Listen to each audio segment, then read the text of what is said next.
Talk more about this. I'm joined by Elon Musk's father, Errol Musk, with us on the programme tonight. Welcome, Errol, to France 24. Welcome to the programme. Great to talk to you tonight. Let's get right to this week's fallout. Many seem surprised, maybe by the speed of it. Several journalists in the White House, including our correspondent, said this was a moment in waiting, that they knew there was tensions, problems bubbling up, but it was painted over by the White House, the president and Elon. Did you see it coming, or were you surprised by the speed and the velocity of this fallout? No, I didn't see it coming. I do know that Elon is very much based on, not doing anything that enriches himself, and also, sticking to the principles of the whole thing. And unfortunately, in politics, there's give and take. You can't just get everything your way. In other words, to get some bills passed, you have to, allow certain things for the other side, which you may not want to, but you have to. Otherwise, you won't get their vote. So, yeah, it's a difficult one all round. And it, with all this stress of the last 5 months, it just reached boiling point. And at that point, it, sort of blew its top. That's all. It's not rocket science. It's just one of those things that people go through, It's interesting. I tell you why as well. It seems now the inner court at least of Trump is making publicly clear that they're siding with Trump, as we heard from House Speaker Mike Johnson, as expected perhaps, but some support too for Elon Musk. Let's take a listen.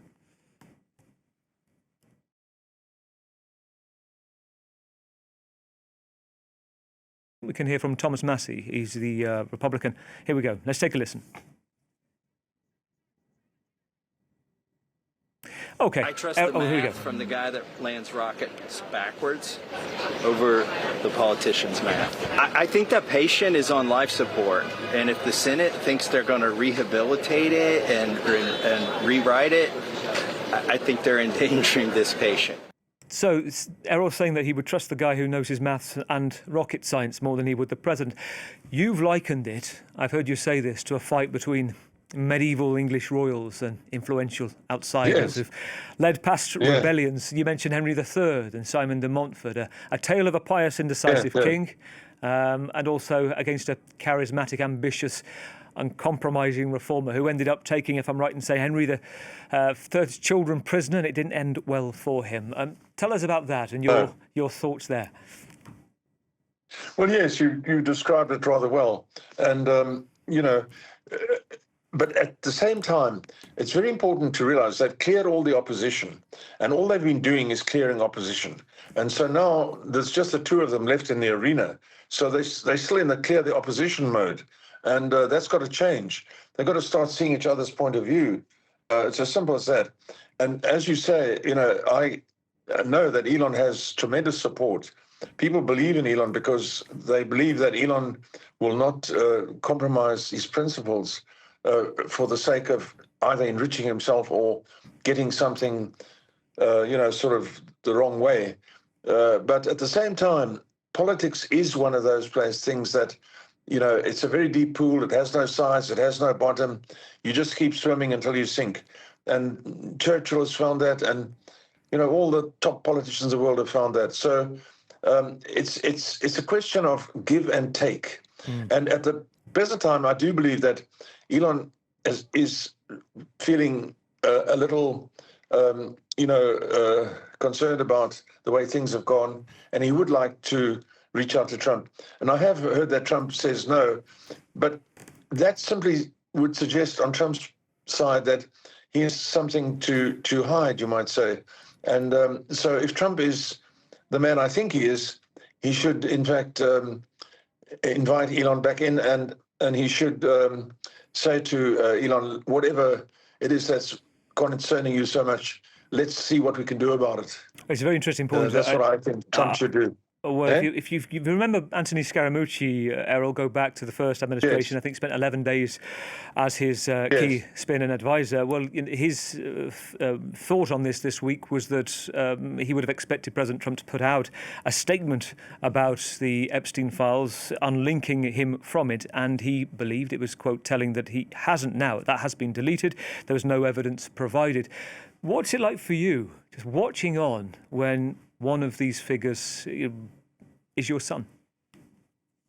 Well, it obviously worries me a great deal, because we believe in what we're doing. Elon is doing what I believe in, and we are all part of, the family that feels exactly the same. And, as far as you mentioned something about, Epstein files and stuff like that, you know, I'm not a great holy roller or anything, but Jesus put it rather simply when he said, let those who are innocent cast the first stone. So, we all at times make mistakes. I don't think your whole life should be determined by something that you made a mistake on at some point in time. That's ridiculous. So I don't know why that's even being talked about. Why they don't just get together and Trump says to Elon, look, let's see what it is that's bothering you. Let's see what we can do about it. Let's see if we can improve things. I've heard you say you've texted him. You've told him to stop it now with the backbiting, that it's unbecoming. Has he got back to you with that? Well, yes, I did say, you need to let this fizzle out as soon as possible. And he's sensible. He will do that. He thinks he's standing up for his principles. We all try that at times. And unfortunately, in politics, it's sometimes very difficult. You have to give and take. Otherwise, you get nowhere in politics. And there's no such thing as you only take. It's give and take. So, Elon has to learn that. Trump has had to learn that. I had to learn that. And that's the only way forward. It's, basically, 3 steps forward and 2 steps back each time. What are you thinking about? And have you heard whispers of this, or is it just give me your sense of the idea that Elon is very keen on a centrist party being started? He's made that clear on social media. Do you think he would start his own? I think I think these are ideas that spring up in a person's mind when they've been through 5 months of intense stress, trying to re-establish a country that has been somewhat knocked off the rails after the Biden administration. And, suddenly it boils up to a point like we all do at times, and then you come up with all sorts of crazy ideas. Let's do this, let's do that, Some of the ideas might be good, but no, I don't think this is the thing you want to do at this stage. What you want to do at this stage is reconcile, find out what it is that, is there anything we can do that would make it better, for Elon? Not to say you do it, but at least talk about it and, get Elon back in the fold. And for Trump to say he doesn't want to do that is wrong. He needs to also realize that, not everyone is in full agreement with him, and he needs to, accommodate those people. When it comes to your advice and having a word in his ear, have you read Walter Isaacson's book about Elon Musk, it's called, and of course you, which is seen as kind of a definitive biography? Yes, no, it's not. It's a very poor book, It's not a well-written book at all. It's full of errors from one end to the other. Certainly the errors about myself and my life and everything are completely wrong. So I can only assume the rest of the book is wrong as well. I wouldn't recommend that book to anyone. I would say that the second biography on Elon, Risking It All, is much more accurate. And in that book, the author interviewed, many more people and obtained a much better background on Elon. Well, he speaks, and you've touched upon it, he speaks with Elon in it. He portrays a deeply fractured relationship. Elon, within that book, calls you, at the time, this is 2017, I think, Errol, where he quotes, says, "You're a terrible human being." He says to Isaacson, "You're, quote, an odd duck." So you weren't on speaking terms then. Is it a fair representation back then at all, as you see it? And if it was, how has it changed now? Well, Elon invited me to his a launch of the Starship about 12 months ago. It was a very good launch, very successful launch. After the launch, at the after party for the SpaceX employees, very nice after party for about 200 odd people. Elon stopped the goings on and said to everyone, "This is my dad. He taught me everything I know about engineering." And I, countered that by saying, no, of course you taught yourself a lot. But no, in families and fathers and sons, you have your ups and downs. The break that occurred with me and Elon was that in early 2000s, Elon insisted that I come and live in the United States. I brought my second wife with me, and she didn't like it at all. And so we returned, leaving everything we had behind. And Elon and Kimball, my other son, said they're never going to talk to us again for leaving the United States like that. And that was the so-called estrangement. Subsequent to that, when I turned 70, Elon and Kimball brought about 50 people over to the Cape Town, where I live, for my 70th birthday from Hollywood, mostly from Hollywood. And at this particular lunch, the Hollywood producer, John Favreau, said to me, this was just prior to the 2016 election, "We believe you support Trump." And I said, "Yes, I do." And this brought everybody down onto the floor almost with laughter. And then they said to me, "Well, why do you support Trump?" And I said, "Well, I think he's not a career politician. He's a good man. He's a businessman. We need that in politics." And they all laughed and said, "No, he's a con man. He's bad. He's no good," and so forth, And, left me feeling rather embarrassed, and also Elon and Kimball feeling rather embarrassed. And afterwards, my son said to me, "Why couldn't I simply say I don't know, and I've embarrassed them, and, Trump is a bad man." And at that time, they were totally taken in by the left-wing media, Elon and Kimball, and they changed afterwards. But at that time, they were completely taken in by the left-wing media. And, they said to me, "Trump is a bad man. He's not a good man, and I'm a bad man for even supporting him, And so we went off on a bad footing after that so-called birthday party. And but as time went by, and the Biden administration started their things, my sons changed completely. They did a complete 180 turnaround and said, no. They realized now that Trump is right in everything, and that this Biden was out to destroy the country. Well, in a sense, then, listening to what you've just said, getting to the heart of what's going on now starts with those words of advice that you gave him, 6-7 years ago, if he was a Democrat, if he said, quote, as you put it, he hated Trump, and you said, "Give this guy a chance, this is where it's going." And I wonder, within that time where he was, the 100 and so days as key advisor, did you give him advice to say, this is how you need to play it with Donald Trump, or did you leave it to Elon? No, I leave it to Elon. I mean, obviously we had the odd talk about something or other, but I think Elon did a very good job.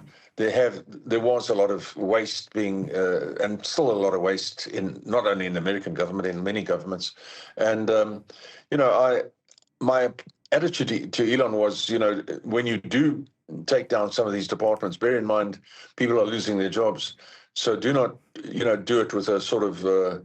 My advice to Elon was, do not do it with any sort of smug satisfaction. I mean, you are causing people a lot of grief, even though it's necessary to do it. But I think things were going very well until this bill came out. And as Elon said, when he saw the bill, he, and take him at his word, he's a very straightforward sort of person, Elon. There's too much pork in it. In other words, there's too much freebies for the wrong people. And that's like totally, we're going back to the same thing. Well, why are we going back to the same thing? We need to get away from this. We need to purify our country and not go back to this freebie that's driving us into uncontrollable debt every year. And that's where the problem started. And, people start, when they're under a great deal of stress, which they have been for months now, and it's very easy to trigger someone over the top and have people start, returning jibes at each other worse and worse each time. So it's not over the, it's not unhealable. Trump needs to, I believe Elon has made an effort to say, look, I'd like to talk. Trump needs to say, come in, Elon, let's talk. Let's see what it is. What maybe we can do things that will satisfy you. That's what I think should happen. Errol, can you walk around as Elon certainly can't, but as Errol Musk, can you go around incognito? Are you noticed almost immediately? No, I can't. I'm in Moscow at the moment. I've just come from India. I can't walk around. No, I can't walk around. I'm recognized everywhere. And what do people say? Is it nice? Is it autographs? What's the relationship like with those that notice you? Well, people generally approach me with a big grin, so that's the good part. I mean, at an airport last night when I departed from Dubai, people came up to me and started talking about an interview I did yesterday. And then I was quite amazed that they'd seen it so quickly. And, and then they introduced themselves very warmly to me, which is rather nice, and shake my hand and, all that sort of stuff. So I haven't had anybody, sort of want to punch me or anything like that. But I do, I get it. You do get, on a plane and everything when I fly or wherever I go. I'm in Moscow now. I get noticed, and people come up to me and ask me, and say generally they say nice things to me. And you're in Moscow. You're at an exhibition, is that right? In Moscow? We're doing a forum on the future. I'm talking about, improving. We have to get into the study of gravity and, I know it sounds crazy, but space-time travel. We have to move ahead. We have to move along. We can't stay in this. Otherwise, this century is going to be a dead century. We're going to be on the road with cars in 100 years from now. If we want to do what we see in the films, where you go up in the air and simply rise up to the space station and so forth, we're going to have to understand gravity. And at the moment, very little is being done to study gravity and space-time travel. In fact, 100 years ago, nearly all the major mathematicians were studying space-time and gravity. And for some reason, after about, the first quarter century in the 1900s, it somehow was no longer fashionable. But it is something that we have to get back to. And we have a lot of quality papers to go back to that were written in those days. Which takes us on to, I guess, what Elon does next with his many businesses, SpaceX, of course, Neuralink as well. But the Mars mission, just having a son, do you take a thought occasionally to go, hang on, my son is involved in planning a mission to Mars and this Starbase as well, this creation of a new city in Texas with a huge, 14-foot bust of your son at the entrance. That's just another day at the office for him. Do you give that a thought, the scale of this? Yes, no, it's marvelous. It's marvelous what they're doing. It's absolutely marvelous. I've been there. I mean, I've been part of it. It's marvelous. The IQ level there, the grey matter involved there is absolutely extraordinary. My own feeling is that rocket travel between the planets is not the way to go. That's just what my feeling is. Putting people in a small pod for 18 months at a time. Not my idea of the way to go. I would like to change the way we look at this whole thing and do it the way we do it in the movies. And that is, moving to Mars should be a 5-minute exercise, And finally, is it true that I've seen quotes before attributed to Elon that a big part of his mission stemmed from early childhood and stemmed specifically to Douglas Adams, Hitchhiker's Guide to the Galaxy, and his inspiration from that? Yes, he carried that book around with him until it was dog-eared. What do you call it? Dog-eared, yeah, very dog-eared. He always went back to it, the number 42 or something like that. He kept telling me, some crazy stuff. It is the answer to the world and the universe. The book fascinated him. It touched a nerve with him. Yeah. Errol, great to talk to you on France 24 this evening. Errol Musk, the father of Elon, on the current dispute between the president and Elon. Thanks for your time.